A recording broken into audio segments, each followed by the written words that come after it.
안녕하세요, 여러분. 반드시 합격하는 취업 면접의 기술, 취업 스피치의 안정영입니다. 지난 시간에 우리가 면접 워밍업 두 번째까지 봤습니다. 기억이 안 나실 것 같아서 잠깐만 랩업을 할게요.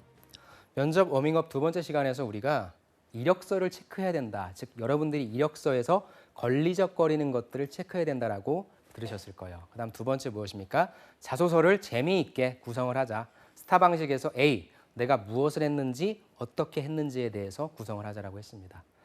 그럼 이제 본격적으로 세 번째 면접 CEO 과정, 즉 그럼 여러분들이 어떻게 면접용 답변을 만들고 연습해야 되는지 그 취업 스피치의 과정에 대해서 한번 살펴보겠습니다. 기업 분석하고 직무 분석하고 자기 분석한 여러분들의 말할 거리가 있고요. 이런 말할 거리를 바탕으로 해서 이제 구체적으로 답변을 만들어내셔야 됩니다. 제가 말씀드렸지만 이런 것들은 한 하루 이틀 정도면 충분히 다 끝날 거고요. 이제 여러분들이 면접이 얼마 남지 않은 상황에서는 하루에 지금의 이제 답변을 만들어내셔야 되거든요. 그 과정을 지금부터 보여드릴게요. 제가 CEO 과정이라고 명명을 했습니다. 첫 번째 C 과정은 크리에이티브 스토리텔링입니다. 한마디로 얘기해서 C는 면접용 시나리오를 구성하는 단계예요. 첫 번째, 크리에이티브의 진정한 의미. 크리에이티브 하니까 뭔가 되게 기발한 것, 뭔가 되게 독창적인 것, 그런 거 절대 아닙니다. 크리에이티브는 바로 여러분들이 경험한 것, 즉 나만의 경험이에요. 아까 그 친구, 그 태권도 친구 생각나시죠? 그 친구 같은 경우에 태권도 경험을 했으니까 태권도 경험 그 친구밖에 못했잖아요. 자원봉사. 그리고 이런 경험이 있었어요. 제가 제일 처음에 그 컨설팅을 했던 친구였는데 그 친구가 공대생이었거든요. 공대생이었는데 말도 좀 재미없게 하고 갖고 있는 이력들이 뭐 너무나 일반적인 것들이에요. 그래서 그 친구랑 뭐 다른 게 없을까라고 생각을 했었는데 그 친구랑 인터뷰를 하다 그 친구가 저한테 그런 얘기를 하더라고요. 선생님, 저는 그 친구가 이제 공대생의 시스템을 개발하는 친구였는데 선생님, 저는요 뭔가 만들기를 좀 잘해요. 그래서 할머니 댁에 놀러 갔는데 할머니 댁에 딱 갔는데 할머니 그 텃밭에 물을 할머니가 다치셔가지고 물을 못 주시는 거예요. 그래서 제가 할머니 텃밭에 물을 주는 시스템을 그럼 한번 만들어 봐야 되겠다. 근데 그 시스템이 별건 아니에요. 그냥 딱 스위치를 누르면 텃밭에서 물 나오는 거거든요. 근데 그걸 본인이 한번 만들어 봐야 되겠다고 생각을 해서 그걸 만들었대요. 60만 원이 들어가지고 만들었는데 물이 나와서 선생님, 그렇게 저는 예전부터 제가 만들고자 했던 건 만들었어요 라는 얘기를 하는데 왠지 이건 거예요. 야, 할머니 텃밭에 물을 준 걸 만든 사람은 세상에 너밖에 없을 것 같다. 그럼 이거를 한번 컨셉화 시켜서 얘기해보자. 그래서 그 친구 같은 경우에는요, 자기소개 때 조금 이따 나오겠지만, 안녕하십니까. 할머니 텃밭 시스템 개발자, 할머니 텃밭에 물 주는 시스템 개발자 누구누구입니다라고 갔어요. 이것이 그 친구의 크리에이티브죠. 그 친구만 얘기할 수 있는 거죠. 즉 이렇게 뭔가 튀려고 하는 게 아니라 내가 갖고 있는 경험 안에서 이걸 어떻게 재미있게 얘기를 뽑아내느냐가 바로 크리에이티브입니다. 즉 다른 거 찾지 마시고요. 여러분들만이 갖고 있는 경험들을 크리에이티브적으로 바꾸려고 애쓰셔야 돼요. 그럼 뭐가 필요하냐? 바로 스토리텔링이 필요하죠.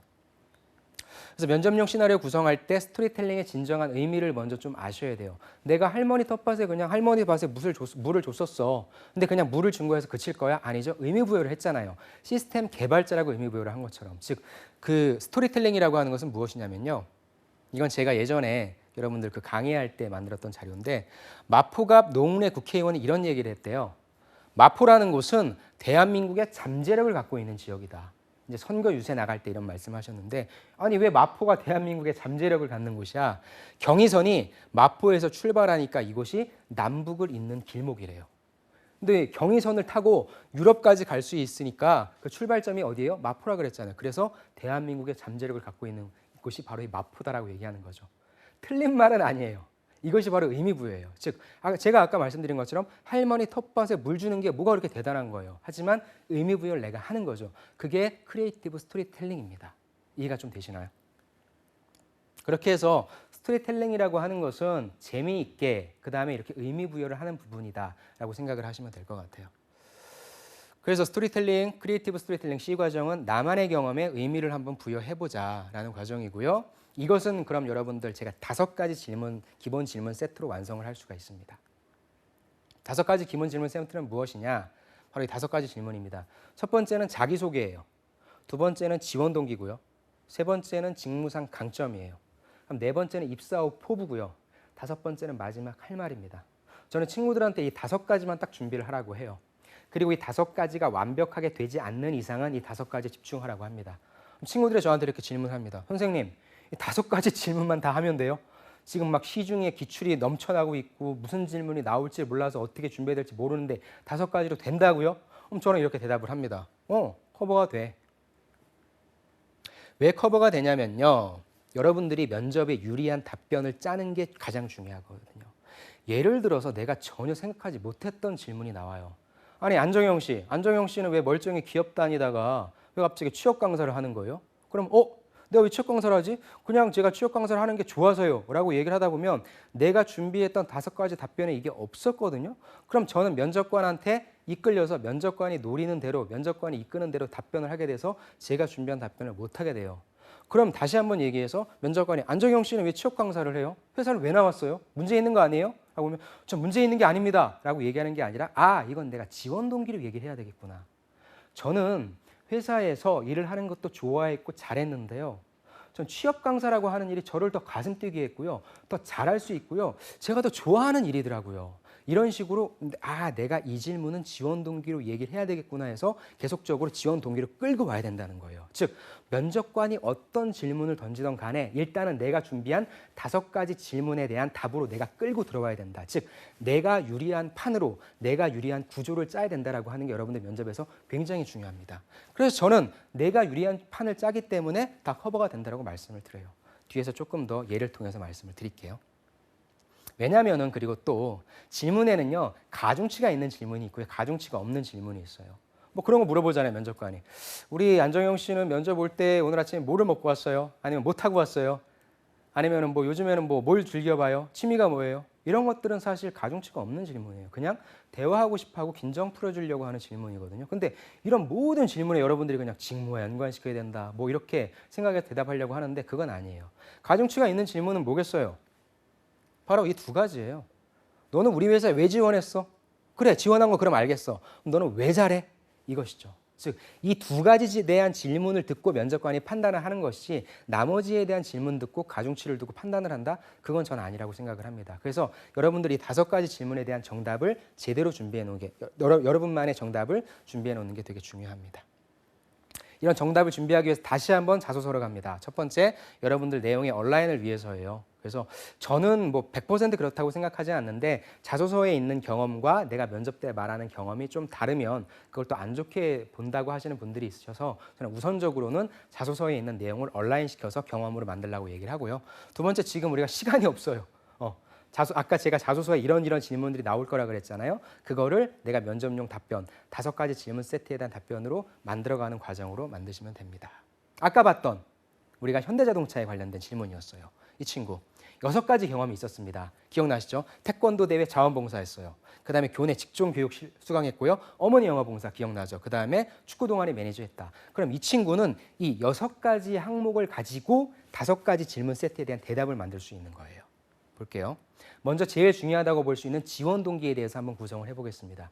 지원 동기는 크게 2가지가 있어요. 첫 번째는 바로 왜 우리 회사야, 왜 우리 산업이야 라는 부분이고요. 두 번째는 왜 우리 직무야 라는 부분이죠. 그래서 직무에 관련된 부분들을 물어볼 때는 내 전공과 다를 때, 즉 이공계 친구들 기계공학과 나오고 화학공학과 나오는 친구들이 석유화학 가고 이런 산업 쪽으로 간다면 당연히 전공 직무는 안 물어보겠죠. 왜 우리 회사인지를 물어보겠죠. 왜 SK 하이닉스야? 왜 삼성전자야? 하지만 전공과의 온라인이 안 돼 있고 연계성이 없는 친구들은 보통 직무를 물어보겠죠. 그래서 이 친구 같은 경우에도 경영학과를 나온 친구였는데 왜 총무관제를 지원하는지 직무에 관련해서 지원 동기를 한번 짜봤습니다. 6가지가 있었죠. 그래서 먼저 첫 번째로 가져갔던 경험은 바로 태권도 대회에 있어서의 자원봉사였어요. 이거를 어떻게 가져가는지 한번 보시죠. 아까 보셔서 아시겠지만 국제 태권도 대회에서 자원봉사로 활동했습니다. 그럼 이걸 어떻게 가져가냐? 경험 타이틀로 가져가자. 우리 A씨는 왜 현대자동차에 총무관제로 지원했습니까? 예, 저는 이 일을 잘할 수 있기 때문이라고 생각합니다. 첫 번째 얘기하는 근거는 뭐예요? 제가 국제 태권도 대회에서 자원봉사했을 때의 일입니다로 타이틀로 쓸 수 있다는 것이죠. 즉 그 경험의 근기로 일단 가져가자는 것입니다. 다음 내용이에요. 그리고 무대 설치 이런 일들을 했다고 그랬죠. 그래서 여기에서는 눈에 띄지 않는 곳에서 묵묵히 최선을 다하는 모습을 보였다. 이 부분은 아까 얘기했죠. 구체적으로. 그러면 내가 국제 태권도 봉사 대회에서 뭘 했다? 그러니까 묵묵히 일을 했다라고 하는 측면으로 이 일을 가져가야 돼요. 왜? 내가 총무 관제니까. 총무라고 하는 것은 내가 드러나면 안 돼요.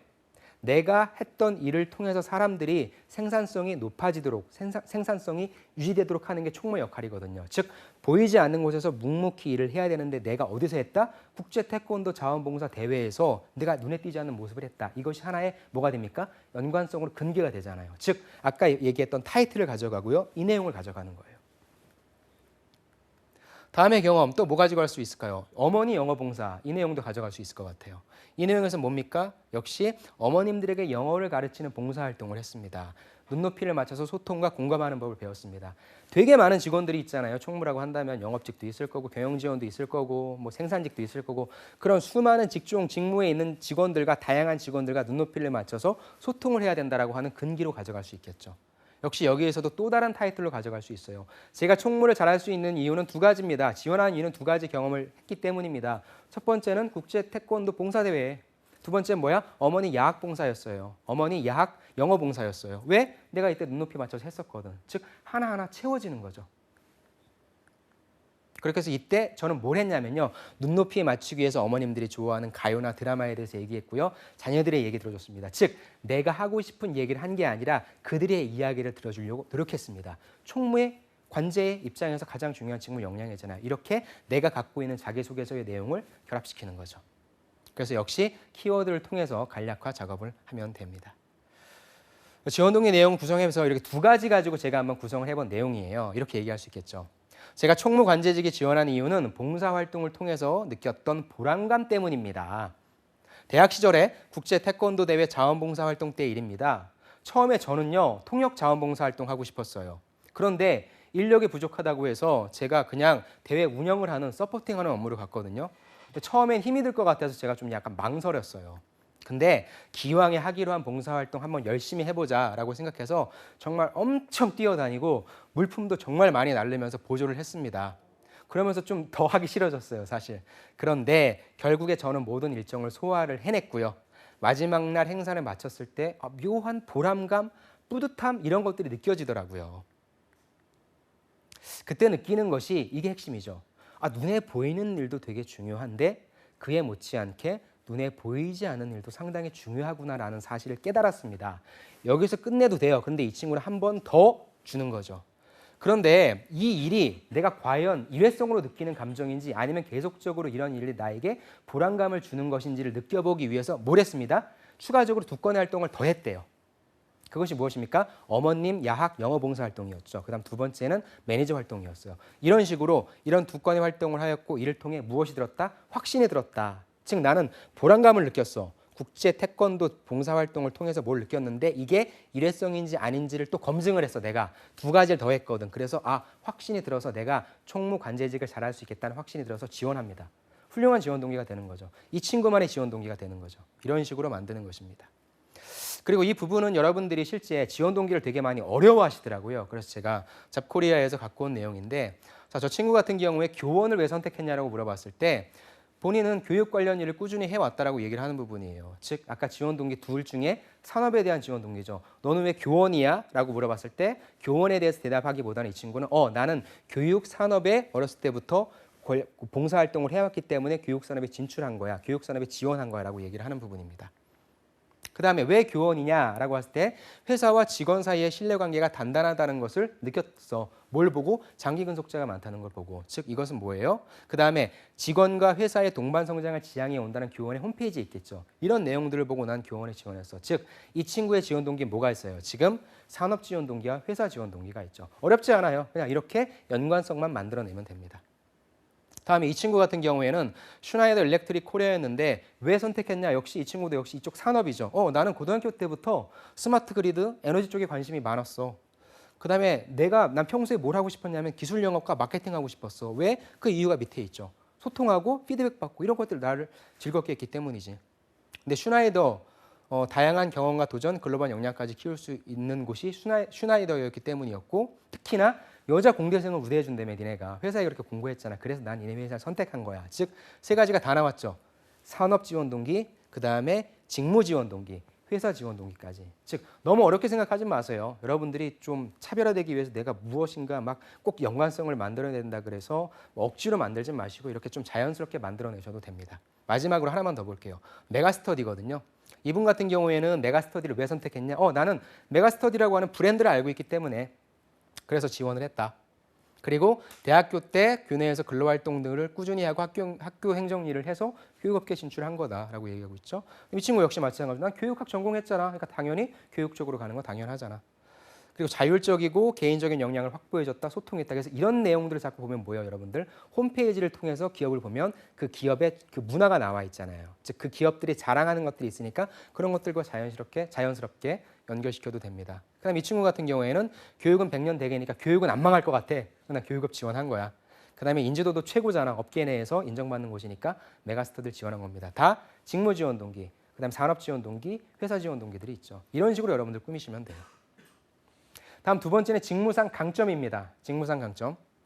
직무상 강점은 전 친구들한테 두 가지 준비하라고 해요. 첫 번째는 정량적인 거, 두 번째는 정성적인 겁니다. 자, 똑같습니다. 다시 한번 들어갈게요. 이 친구의 6가지 경험 중에서 그럼 직무상 강점을 어떻게 꾸밀 수 있는지 또 한번 볼게요. 다시 국제 태권도 대회 자원봉사로 가겠습니다. 똑같은 내용이죠. 여러분들도 외우시겠죠. 그러니까 본인이 본인 걸 하면은 이거를 잊어버릴 수가 있겠어요? 자, 국제 태권도 대회에서 정량 근거 타이틀 가져오는 거예요. 즉 아까 지원 동의를 꾸몄는데 이번에 야 네가 총무관제를 왜 잘할 수 있어? 예, 저는 그러한 경험을 해봤기 때문입니다. 그 첫 번째 그 경험은 바로 국제 태권도 대회에서의 경험이었습니다. 라고 하는 타이틀로 가져올 수 있기 때문입니다. 무슨 일을 했는데 눈에 띄지 않는 곳에서 묵묵히 최선을 다했습니다. 즉 뭐예요? 역시 스타죠.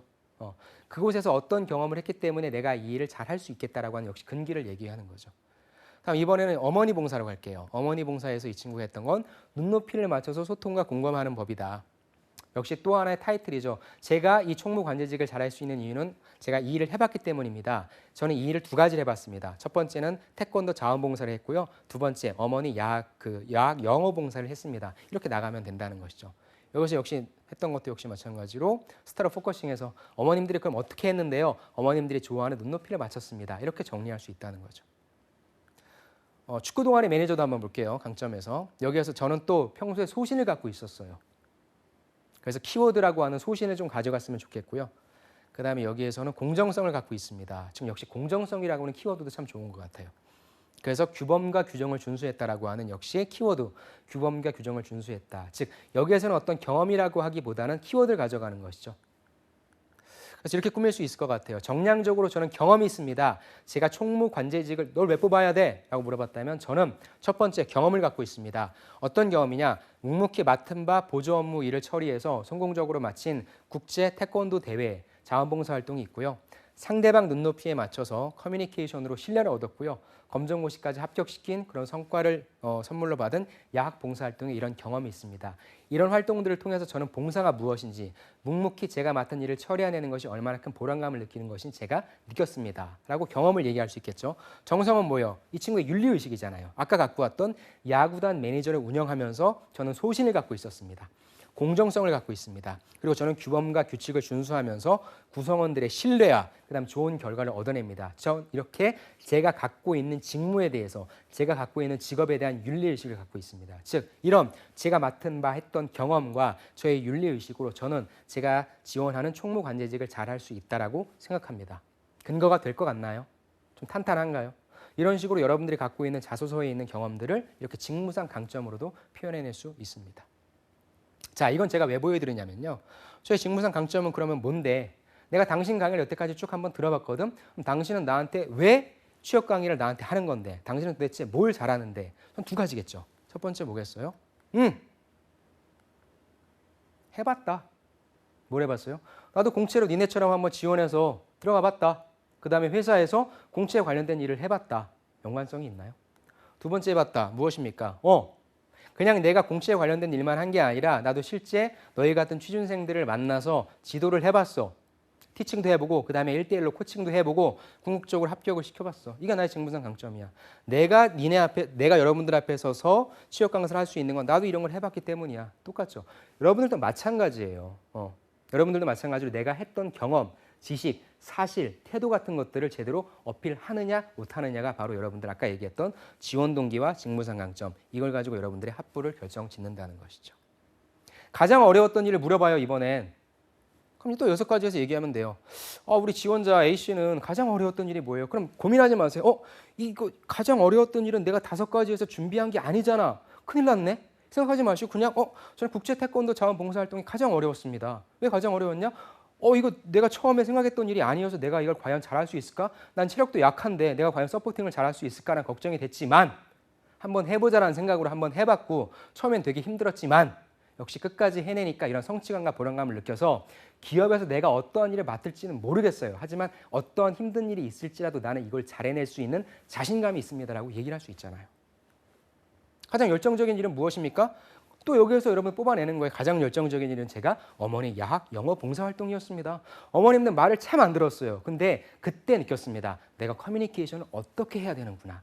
상대방 눈높이에 맞춰서 커뮤니케이션을 한다는 것이 이런 거구나라는 걸 느꼈습니다. 그래서 저는 가장 열정적으로 그 사람들의 눈높이에 맞춰서 일을 했고요. 그래서 저는 어떤 성과를 받았습니다. 골라내면 됩니다. 또 뭐가 있겠어요? 가장 창의적인 경험은 저는 축구 동아리 매니저를 통해서 소신과 어떤 규범을 준수하면서 지켰던 것이 가장 창의적이었습니다.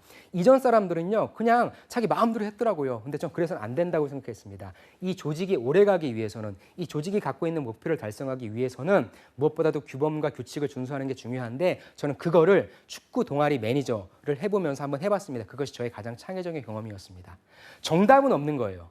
결국 제가 아까 말씀드린 것처럼 어떠한 질문이 던져지더라도 여러분들이 짜놓은 판 안에서 대답을 해줄 수 있게 만들어내야 된다는 것이 가장 중요한 것입니다. 그다음에 자기소개입니다. 자기소개에서 컨셉 찾기인데 제가 가장 좋은 예가 요즘 최근에 등장하고 있어서 한번 좀 봐봤습니다. 대통령이죠. 대통령인데 첫 번째 문재인 대통령 후보 같은 경우에는 나라를 나라답게 든든한 대통령에 대한 컨셉인 거죠. 왜? 본인이 경험을 해봤잖아요. 그렇죠? 국정 운영의 경험이 있으니까 든든한 대통령이다라고 얘기를 하는 부분이고요. 두 번째 홍준표 후보죠. 홍준표 후보는 당당한 서민 대통령이다라고 얘기를 해요. 본인이 서민 대통령이니까 흑수저 출신이었다. 그 다음에 어떤 당당함을 얘기하기 위해서 본인은 검사 시절에 기득권과 부패와의 전쟁을 선포했었고 그렇게 행동했다라고 하는 부분에 있어서의 컨셉을 잡는 거죠. 세 번째 안철수 후보입니다. 안철수 후보 같은 경우에 뭐예요? 국민이 이긴다라고 하는 얘기를 하는 거죠. 지금까지 항상 국민만 바라보고 했었고 조금이라도 더 낫게 노력해와야 된다. 즉 계속적으로 뭘 얘기하고 있습니까? 4차 산업혁명에 관련된 혁신을 얘기하고 있죠. 그다음에 교육제도에 관련된 혁신을 얘기하고 있는 거죠. 네 번째 유승민 후보입니다. 유승민 후보는 뭘 얘기하고 있어요? 보수의 새로운 희망이다라고 얘기하고 있어요. 그래서 본인이 경제 전문가로서의 박사 출신이잖아요. 그래서 경제 전문가로서의 이미지, 그 다음에 국회에 있을 때 거의 안보 쪽에 일을 많이 해서 안보 전문가로서의 이미지, 그리고 안보를 계속 얘기함으로써 보수적인 그런 시각들을 계속 유지함으로써 보수의 새로운 희망이다라고 해서 이번 홍준표 후보와는 좀 차별화된 그런 모습을 보이고 있는 거죠. 마지막으로 심상정 후보. 심상정 후보는 뭐예요? 노동에 당당한 나라다. 예전에 노동이라고 하는 것을 꺼내는 것이 조금 그러한 좀 인식이 있었다고 하는데 이제 그렇지 않다. 지금 세상은 노동에 당당한 것이고 노동자야말로 가장 대한민국을 빛나게 하는 사람들이다라고 하는 것이죠. 그래서 승자 독식과 성장 만능주의를 극복할 적임자라고 다 얘기하는 거예요. 어때요, 여러분들? 똑같아요, 여러분들도. 여러분들 1번, 2번, 3번, 4번, 5번 다 비슷비슷한 사람들이 앉아 있어요. 여러분들이 얘기하는 건 다 다르겠죠. 이렇게 여러분들이 제시하는 컨셉과 여러분들이 그 컨셉을 왜 제시하는지에 대한 그 내용들이 타당하면 좋은 것이 바로 자기소개에 대한 컨셉입니다. 저도 한 번만 더 할게요. 그럼 선생님의 컨셉은 뭔데요? 저의 컨셉은 이렇게 정의할 수 있을 것 같아요. 저의 컨셉은 바로 저는 기업의 실무의 경험이 있고요. 그 다음에 커뮤니케이션 경험이 있는 제일 중요하다고 생각하는 여러분들을 합격자로 만들어내는 패스메이커입니다가 제 취업 강사로서의 컨셉입니다. 좀 다른가요? 수많은 취업 강사들과 좀 다른가? 이런 식으로 여러분들도 그냥 제가 이런 영업 관리자입니다가 아니라 그중에서 무엇을 해결해낼 수 있고 무엇을 기여해 줄 수 있는 영업 관리자입니다. 생산 관리자입니다. R&D입니다라고 얘기할 수 있는 여러분이 되셔야 됩니다. 그래서 자기소개는 컨셉으로 진행하시면 됩니다. 이렇게 해서 크리에이티브 스토리텔링을 마쳤고요. 여기서 가장 중요한 부분은 여러분들이 가지고 있는 자기 경험에 관련된 부분을 끊임없이 계속적으로 변형해 나갈 수 있으시면 됩니다. 다음 두 번째 과정은 이 과정입니다. 이 과정은 effective speaking이라고 해서 세 가지를 제가 말씀드릴게요, 여러분들. 첫 번째, 천천히 말씀하셔야 돼요. 두 번째, 웃으며 말씀하시면 됩니다. 그다음 세 번째, 겸손하게 말씀하시면 됩니다. 그 제일 많이 안 되는 게요, 여러분들. 천천히 얘기하라고 하는 부분이 참 안 돼요. 저도 지금 이걸 찍으면서 제가 천천히 얘기를 하려고 되게 많이 노력을 하고 있는데 여러분들도 긴장을 해서 그렇거든요.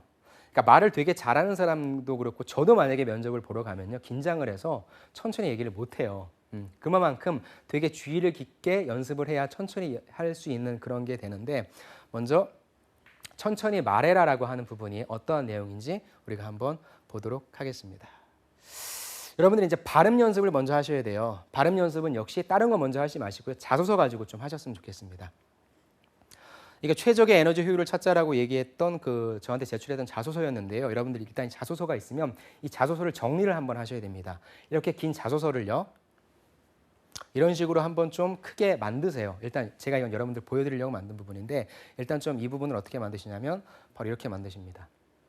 즉 미분탄 보일러 기초 설계 프로젝트를 통해 여러 요구 조건을 종합적으로 고려하는 인사이트의 중요성을 배웠습니다. 천천히 읽기가 되면요, 말을 전달할 수 있어요. 미분탄 보일러 기초 설계 프로젝트를 통해 여러 요구 조건을, 그러니까 뭐 이건 좀 약간 과장된 부분이긴 한데 여러분이 외웠던 내용을 면접장 가서 얘기하면 얘기가 전달되지 않는 부분이 어디에서 쉬어서 얘기를 해야 될지 모르기 때문이거든요. 즉 여러분이 갖고 있는 자소서를 이렇게 끊어서 내가 얘기를 하는 연습을 해서 내가 이 말을 전달하려고 했잖아. 이런 식으로 음절 단위로, 의미 단위로 끊어서 연습을 하셔야 됩니다.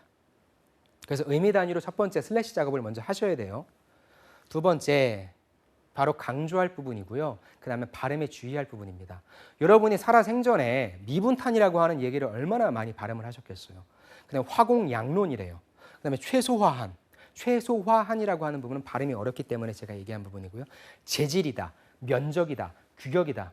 우리가 일상생활 살아가면서 쓰지 않는 용어들이 많이 있어요. 즉 무슨 말이냐면 이러한 용어들을 어찌됐건 내가 특히나 이공계 친구들은 가서 전공 용어라든지 산업 용어라든지 얘기를 해야 되는데 그런 것들이 평소 내가 쓰던 용어들이 아니잖아요. 내 혀에 익숙하지가 않아요. 그래서 굳어있기 때문에 발음이 틀린다는 부분이죠.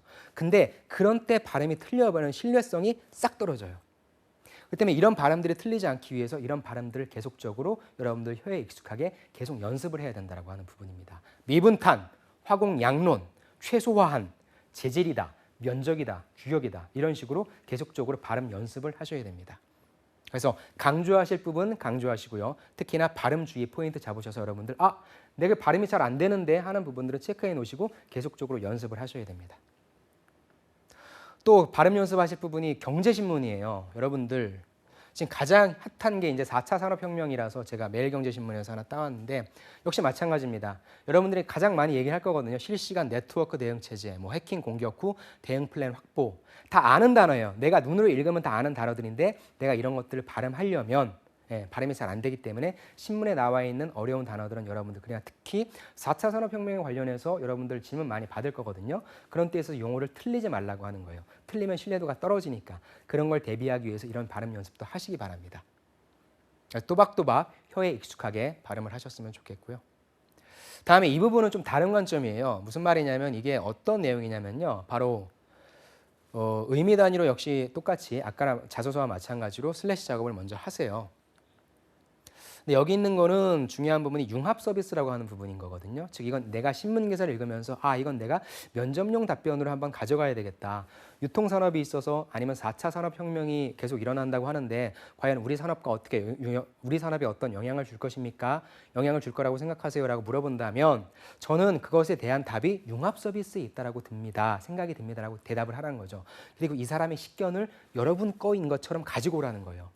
최근 사례에서 보듯이 트위터는 무너졌지만 페이스북은 컸습니다. 왜 그러냐? 페이스북은 끊임없이 융합 서비스에 대한 니즈를 만족시켰기 때문입니다. 트위터는 그렇지 못하고 고립됐기 때문입니다. 즉 가장 좋은 게 뭐예요? 그냥 주장하는 것뿐만 아니라 그거에 대한 예를 들라고 했죠. 제가 지난 시간에 사드 배치 중국이 보복하잖아. 어떻게 할 거야? 시장을 다변화하면 됩니다. 그냥 이렇게 하는 것보다 가까운 일본의 사례, 필리핀의 사례 이런 걸 제가 들라고 했잖아요. 즉 여러분들 면접 답변에 있어서 여러분 면접 답변을 차별화시켜주고 조금 더 퀄리티 있게 높여주는 건 이러한 예들이거든요. 이러한 것들을 좀 신문에서 많이 읽어보시고 여러분들 것화시키라고 해서 제가 발음 연습에 넣는 것입니다. 그래서 뉴스 앵커처럼 한번 읽어보시고요. 마치 내 의견인 것처럼 제 생각엔 융합 서비스가 가장 중요하다고 생각합니다. 일례로 트위터와 뭐 페이스북의 사례에서 보듯이 뭐 이런 식으로요. 그다음에 아마존의 사례에서 보듯이 이런 식으로 여러분 것화시키면 됩니다. 다음 두 번째, 웃으며 말해라. 웃으며 얘기해라 참 어려운 부분이에요. 처음에는 자기소개 때는 막 많이 웃어요. 근데 점점 시간이 갈수록 어떻게 돼요? 나에게 어떤 질문이 돌아올지 모르고 옆에 있는 친구가 답변을 잘하니까 막 계속 긴장되면서 내 웃음은 정말 점점 뭐가 돼요? 소위 얘기하는 썩소가 되어가고 웃음은 없어지고 뭐 압박 면접 받으면 웃음 날아가고 그러죠. 그래서 정말 중요한 부분이 웃으며 말해라라고 하는 부분이거든요. 이 부분은 영상을 한번 먼저 보시고 얘기를 나누시죠. 특별히 네. 이렇게 아나운서가 된 다음에 네. 좀 하고 싶은 프로그램, 난 이 프로그램 내가 하면 잘할 수 있다 이런 게 있을까요? 제가 정말 해보고 싶었던 프로그램이 하나 있는데요. 혹시 제가 일어서서 해봐도 될까요? 네. 보여주세요. 감사합니다. 네. 저희 부모님과 또 시골에 계신 할머니도 보실 수 있는 프로그램이라고 생각해서 제가 꼭 해보고 싶었거든요. 네. 한번 해보도록 하겠습니다. 네. 한국인이 가장 많이 보는 저녁 프로그램 생생정보통 화요일 저녁 힘차게 출발하겠습니다. 여러분 요즘 아주 너무 추워서 밖에 나가기도 힘드시고 그러실 텐데 이런 추울 때 뜨끈하게 몸을 녹일 수 있는 보양식이 있다고 해서 저희가 다녀왔거든요. 서울 근교에요. 맛과 건강 모두 잡을 수 있는 전통 음식거리가 있다고 해서 저희가 다녀왔습니다. 한번 함께 보시겠습니다. 함께 보시죠. 네, 수고하셨습니다. 감사합니다. 네. 하나 좀 질문을 좀 드리도록 할게요. 네. 트럼프 대통령이 됐잖아요. 네. 그렇죠? 본인의 인생에 미치는 영향이 무엇인지 한 30초 정도로 간단하게 좀 이야기해 주시기 바랍니다. 조금만 생각한 시간을 네. 주시겠습니까? 네. 네, 감사합니다. 시작하겠습니다. 네. 제가 얼마 전에 뉴스를 읽다가 참 재미있는 단어를 봤습니다. 분노의 기부라는 시사 단어였는데요. 이 분노의 기부가 트럼프가 당선이 되고 나서 그 이후에 트럼프가 백인 선호주의를 하지 않습니까? 백인 말고 흑인이나 아니면 다른 인종차별에 관련된 인권단체에 사람들의 기부가 많이 늘었다라는 내용이었습니다. 저도 그런 걸 보면서 우리나라 시국이 요즘에 좋지 않은데 이에 대해서 우리도 분노의 기부라는 걸 할 수 있지 않을까라는 생각을 했습니다.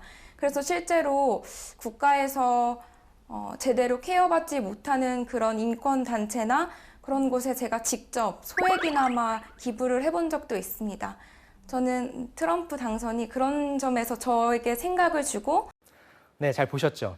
이 친구 같은 경우에는 이제 아나운서를 지원하는 친구라 잘할 수밖에 없고 여러분들이 이렇게까지는 제가 바라는 건 아닙니다. 근데 이 친구의 어떤 포인트를 가져가면 좋냐면요. 이 친구가 처음에 그 주문을 받았죠. 뭔가 네가 하고 싶어 하는 거를 한번 표현해 볼 수 있겠냐라고 했을 때 이 친구가 적극적으로 해보겠습니다라고 하는 부분. 즉 면접관들이 가장 좋아하는 태도예요. 면접관들은 때로는 이 친구가 이걸 할 수 있을까? 그럼 이런 거를 하면 어떻게 할까라는 반응을 보고 싶어 하는데 이렇게 적극적인 자세. 즉 잘하느냐 못하냐는 것은 중요하지 않고요. 본인이 얼마만큼 하려고 하는지 그 자세를 보려고 하기 때문에 이런 자세가 아주 좋고요. 두 번째 보신 것처럼 더 중요한 부분은 이거죠. 야, 미국 트럼프 대통령 당선이 미치는 영향 어떻게 알겠어요? 정답 듣고자 하는 게 아니죠. 이 친구가 어떻게 대처하는지를 보는 것입니다. 그래서 압박 면접이 나한테 들어온다라고 하는 건 내가 정답을 얘기해야 되겠다. 이건 생각하지 마시고요. 그래, 최대한 웃으면서 이 상황을 한번 모면해보자. 나의 어떤 문제 해결 능력, 나의 순발력을 한번 점검해보자. 이런 식의 마인드 세팅을 하시고 웃으면서 가셨으면 좋겠습니다. 자, 그래서 적극적인 자세와 이런 압박 면접 받았을 때 계속 웃으셨으면 좋겠고요. 또 하나의 사례를 한번 볼게요. 네. 은주희 씨 들어오세요.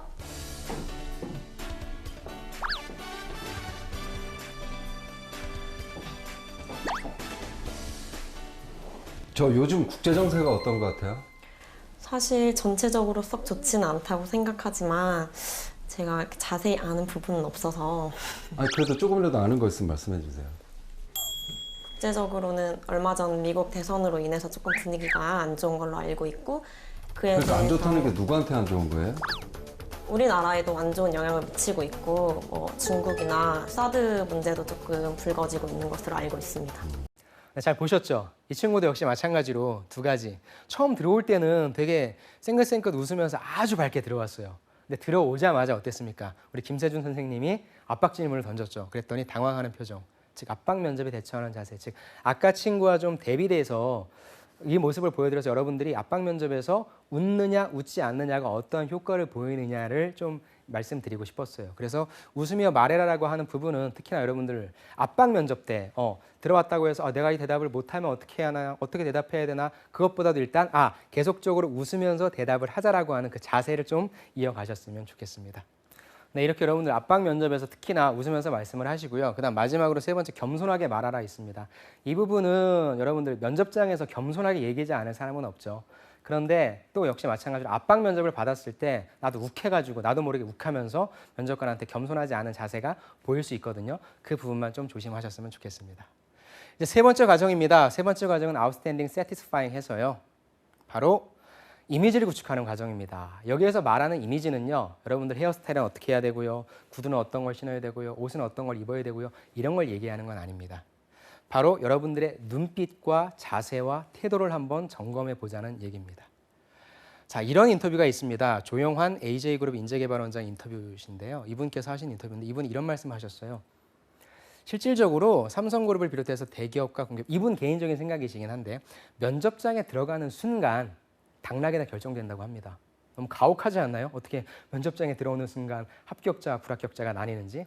제가 또 이거에 관련된 그 영상을 하나 보여드릴게요. 여러분들도 지금 이게 다 면접장에 들어오는 영상들이거든요. 한번 보시고 여러분들이라면 어떤 친구가 조금 선호가 되고 어떤 친구는 조금 아쉽다 이런 생각을 가지는지 여러분들 한번 판단해 주시기 바랍니다. 은주희 씨 들어오세요.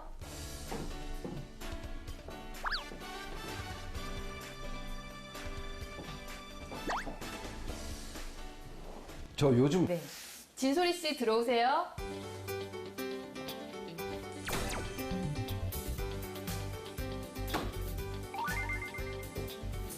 안녕하십니까. 네, 안녕하세요. 네, 앉으세요. 네.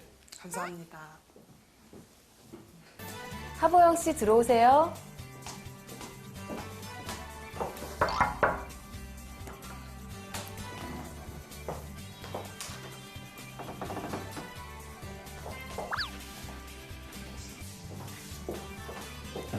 안녕하십니까. 네, 안녕하세요. 네, 안녕하세요. 네, 앉으세요. 감사합니다. 네. 고성민 씨 들어오세요.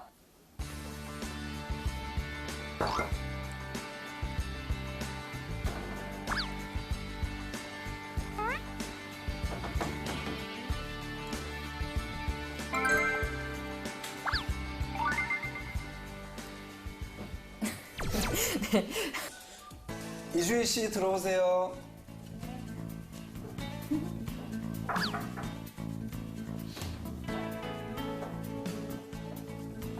안녕하십니까. 앉으세요. 감사합니다. 잘 보신 것처럼 그러니까 그 사실 이게 문을 두드리고 뭐 들어온다라고 하는 부분은 그 면접 상황에 따라 다 다를 수 있어요. 근데 제가 여러분들한테 드리고 싶은 말씀은 최대한 면접관과 눈이 마주치거나 그러면 최대한 어떻게 예의 바르게 되게 보수적으로 좀 접근을 해라라는 말씀을 드리고 싶어요. 그래서 이분이 말씀하시는 게 면접장에 들어서는 순간 저 친구는 뭔가 좀 됐네, 자세가 됐네, 아니면 좀 아쉽네, 뭐 이렇게 얘기를 하는 부분이고요. 몸짓이나 눈빛, 특히 아까 그 친구들의 하나의 몸짓이나 눈빛 보셨죠? 그 다음에 이런 것들을 바탕으로 직관적으로 하고 있고, 그 다음에 나머지는 지원자의 행동으로 판단을 하고 있으니까 여러분들의 하나하나의 행동, 즉 내가 이런 답변만 해야지라는 것보다도 여러분들이 어떠한 태도로, 어떠한 행동으로, 어떠한 눈빛으로 그런 것들을 이야기하고 있는지도 한번 점검을 꼭 해보시기 바랍니다. 그래서 최대한 좀 보수적으로 접근을 하라고 해요. 예를 들어가지고 머리를 좀 노랗게 염색을 한 친구가 있어요. 근데 이 친구가 굉장히 좀 잘해요. 정량적으로도 훌륭하고 역량도 훌륭한데 면접장에 딱 가서 앉았을 때 어떨까요? 면접관이 보기에는 저 친구는 왜 굳이 노란색으로 염색을 하고 왔을까? 왜 저런 장신구를 하고 왔을까? 왜 저런 헤어스타일을 했을까? 너무나 좀 요란하다면요. 그러면 어떻게 돼요? 이 면접자한테 집중을 못 해요. 얘기가 안 들린다는 거죠. 제가 초반에도 말씀드렸다시피 지난 시간에도 말씀드렸다시피 면접이란 시간은 10분이라고 하는 시간 동안에 내가 얘기를 전달해 줘야 되거든요. 그럼 오로지 내 이야기에만 집중할 수 있게 만들어줘야 되는데 주위에 있는 것들이 면접관의 시선을 해친다면, 그래서 면접관에 내 얘기를 집중하지 못하게 만든다면 너무나 안타깝잖아요. 그러니까 최대한 저는 보수적으로 하고 가서 보수적인 그런 태도와 자세를 지녀서 면접관한테 이야기를 전달해라라는 얘기를 꼭 합니다. 그래서 이미지를 구축한다라고 하는 부분에 대해서 봤고요. 그다음에 두 번째는 이제 지원 직무와 기업 이미지인데 사실 이 부분은 조금 민감한 부분이긴 합니다. 그래서 제가 영상을 보여드리는 것도 좀 그래서 제가 하나 예를 들어드릴게요. 너는 백화점이 아니야 라고 얘기를 하는 친구가 있었어요. 이 친구가 어디를 갔냐면 그 마트를 갔습니다. 근데 딱 보자마자 영업관리를 쓴다고 했는데 백화점이 아닌 그 마트를 쓴다고 해서 저는 좀 맞다고 생각을 했어요. 이게 좀 뭐 백화점은 그럼 되게 이쁘네, 마트는 뭐 그렇지 않은 친구, 그게 아니라 그 친구가 준 이미지라는 게 있습니다. 즉 이 친구가 보통의 나이대, 비슷한 나이대의 그 사람들과 어울리는 사람들이 있고요. 아니면은 그 여사님들이라고 하죠. 아줌마들이나 아저씨들과 호흡을 잘할 수 있는 친구가 있거든요. 즉 그런 거에 맞게 본인이 직무가 지원해야 되는 그런 이미지가 있거든요. 그런 것들도 꼭 염두를 해두셔야 돼요. 두 번째, 너는 영업이 아니야. 좀 무섭게 생긴 친구들이 있어요. 좀 덩치가 큰 친구들이 있어요. 이런 친구들 같은 경우에는요, 특히나 대면 영업은 좀 힘듭니다. 그래서 그런 부분들을 본인이 커버할 수 있게 아까 봤던 목소리, 태도, 눈빛 같은 것 이런 것들을 좀 교정을 하든지 아니면 다른 직무로 지원을 하든지 이 이미지가 주는 힘을 무시할 수는 없습니다. 그다음 마지막으로 꼭 떨어지는 친구들이 있습니다. 제가 말씀드렸죠. 면접에서 떨어지는 친구 뭐라고요? 어필이 과한 친구가 있어요. 이런 친구들은 혼자서 일을 해도 충분히 되는 친구들인데 전 취업이 정답은 아니라고 생각해요. 즉 절대 회사에 합격하지 못하는 친구들의 이미지가 있어요. 제가 보여드릴 수는 없어서 좀 아쉽긴 한데 아무튼 그런 친구들 같은 경우에는 역시 취업을 하려면 내가 면접관들이 선호하는 이미지로 만들어야 되겠죠. 그래서 이렇게 이미지가 주는 힘은 여러분들이 생각하는 것보다 굉장히 대단합니다. 그래서 내가 지원한 기업과 이 회사와 내 이미지가 맞는지 안 맞는지 온라인 하는 작업도 꼭 필요하니까 이 5과정에서 꼭 확인을 하시기 바랍니다. 그래서 어떤 사람을 원하냐? 그럼 예쁜 사람 원하는 거예요? 잘생긴 사람 원하는 거예요? 라는 질문을 받을 수 있죠. 잡정보센터에서 이 이마트 인사담당 분께서 나오셔서 이런 말씀을 하시더라고요. 면접관들한테 실험을 했다고 합니다. 근데 뭐 다들 뽑는다고 하는 사람이 역량이 훌륭한 사람들을 뽑는다고 했는데 실제 뽑아놓고 보니까 정말 환하게 웃는 사람을 뽑았대요. 즉 이게 이미지가 주는 힘이죠. 그래서 여러분들 외모가 아니라 밝은 인상을 주셔야 됨을 꼭 기억하시기 바랍니다. 이렇게 5과정을 좀 봤고요. 면접관이 내 말에 집중할 수 있도록 보수적이고 그런 이미지를 주셨으면 좋겠습니다.